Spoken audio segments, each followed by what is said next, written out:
যদি আমি গরুচোর হই তাহলে ইন্ডাস্ট্রি 90% অ্যাক্টর্স গরুচোর।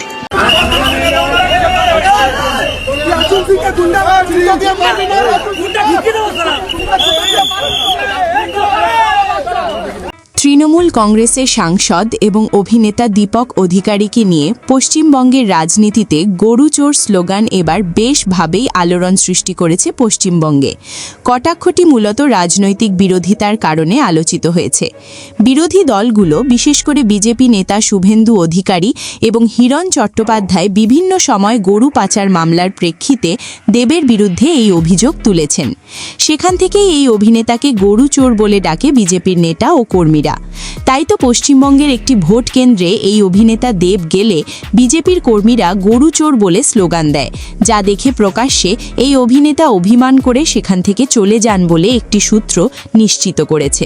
শুধু কি তাই, এই অভিনেতাকে কথায় কথায় যেখানে সেখানে গরুচোর বলার কারণে তিনি মিডিয়ার সামনে বলেন, যদি আমি গরুচোর হই তাহলে ইন্ডাস্ট্রি 90% অ্যাক্টর্স গরুচোর।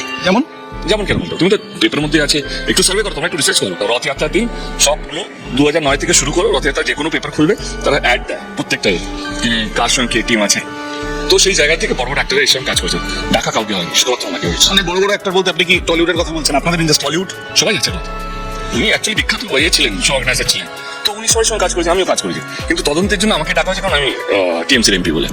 সো প্রাণপ্রিয় ভিউয়ার্স, এই তৃণমূল কংগ্রেসের সাংসদ, নেতা, অভিনেতা দেব কি আসলেই গরুচোর, নাকি তাকে ফাঁসানোর পায়তারা করছে কিছু চক্র কিনা, তা জানিয়ে দিন নির্দ্বিধায় আমাদেরকে কমেন্ট করে। Desk report, Trends news 69।